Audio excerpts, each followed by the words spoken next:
G'day guys, welcome back to the channel. In this episode you're going to see all our decking and decking structure going down. We've used a composite material here. This is a product called EcoDeck, and what you'll see in the video is the product going down. It's not a complete full how-to video. I might put one of those together a little bit later when I've got a bit more time on my hands, but for now it's really just a snippet of all this construction taking place. And please hang around to the end of the video and I'll tell you about some of the pros and cons of using this material and how it's held up 18 months on. That's how long this has been down for, and that's how long it takes me to edit some of these videos. So enjoy, and I'll catch you at the end.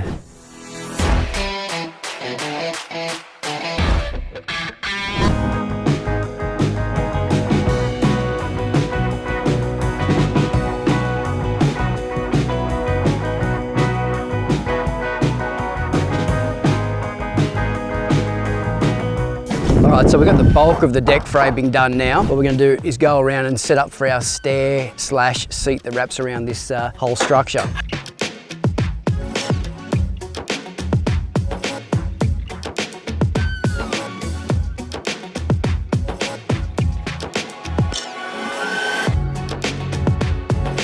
And this C-clip basically sits on the front edge like that, and this can drop over and then push into place.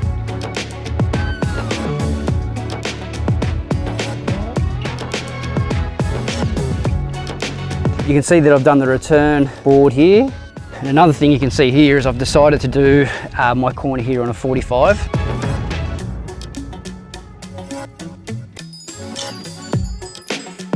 Okay, now I'm just going to pin fix that with the screws in the bottom.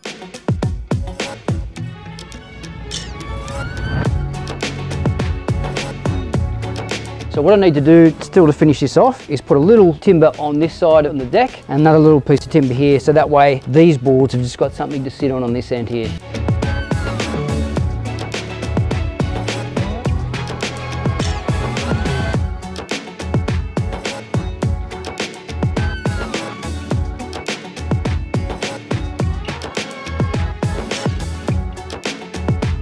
Now for the fun part, all the joist protection. It takes quite a while, but it's definitely worth it.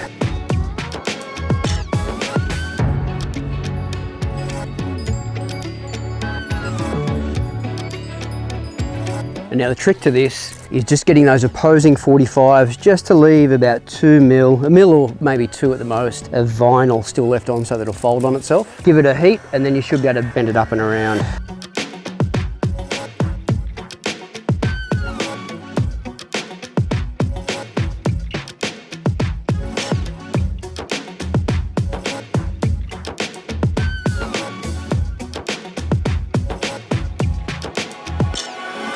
Good contrast between the alpine ash and then flipping the board over and getting the ironwood there.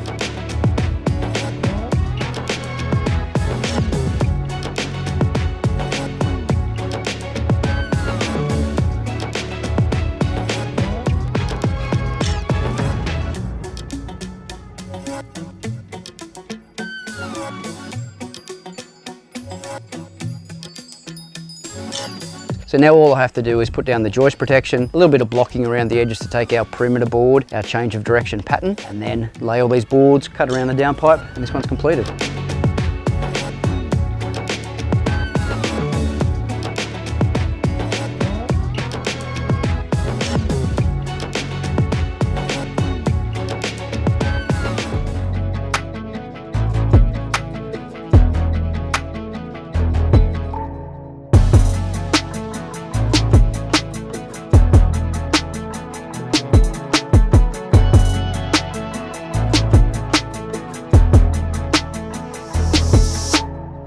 All right, isn't she beautiful? Now I said I'd talk about some of the pros and cons. The good thing about having a composite material, at the end of the day, we could just give this a bit of a hose or a bit of a gurney and that'll wash right off. If you've got a timber deck that hasn't been looked after and it hasn't got a good coat of staining over it, if some people leave their deck, 6 or 12 months, you're getting back to the raw timber. So things like that would actually stain and impregnate the grain, and that would be a lot harder to get out of. So speaking of timber, obviously there's no maintenance with this. Once it's down, that's it. If you've got a timber deck, you really should be staining it, especially up here in Queensland in the harsh sun, probably every sort of 6 months. Some people leave that longer, and then what happens is it starts drying out, splitting, and you get that real discoloration. It is a little bit more expensive to buy, so the initial purchase is maybe 30% more than your timber decking, but if you do the calculations over a period of a few years, you actually save time and money on less maintenance, less staining. You know, we're on 11 acres out here, so I've got enough maintenance driving the tractor and keeping the grass down and putting fences in for goats and everything else. So it's definitely,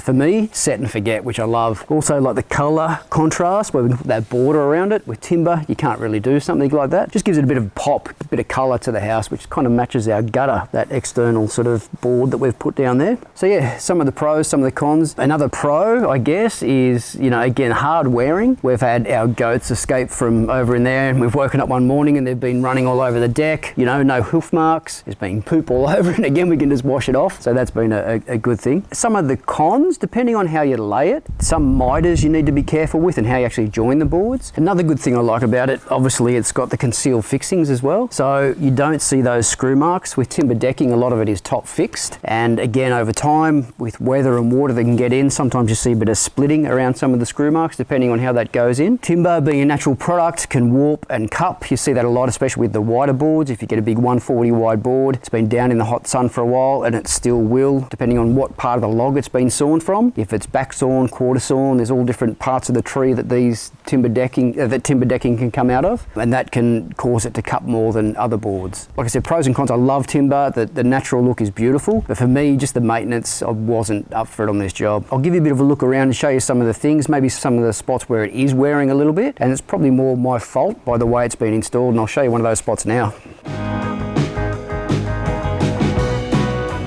And so here's one spot, you'll see that the vinyl on the top's just peeled away a little bit. But again, I think that's really more my fault, because what's happened is, this is where I mow. So I've come along here and hit that with a steel deck mower, and it's just peeled it off. And it's a common spot where I'm always hitting it. What I should have done, rather than have that miter there, was probably put 2 boards on edge going down. That way you've got a board that's completely vinyl wrapped, and then these can butt into that. That way you don't have a sharp point there. There's all different types of installation methods. I would have loved to have been able to sort of fold this like I did with the other corners. You can see over there on the steps, I'll show you close up in a minute, where we did the cut with a 45, wrapped it back on itself. You don't have any, the vinyl just basically goes all the way around, so there's nothing that can catch, and it looks really sharp. But here, because the lengths were over the 5.4, I couldn't do it there. But I have seen other installers. There's Dr. Dex in the States. He does some really good how-to videos and tutorials. Those guys, you know, show how to handle this, and I should have done something, like I said, more with the board straight down on the edge. But look, other than that, that's about the only spot out of all the deck that it's worn, 18 months on.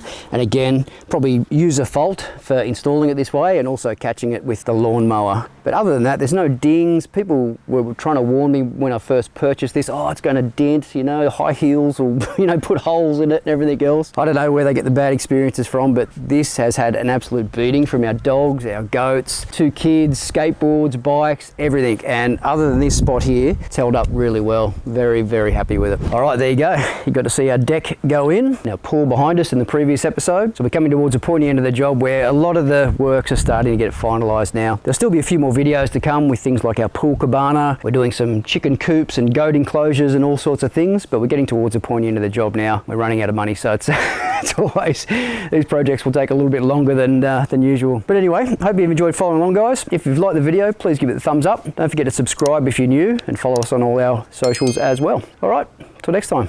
Catch you later.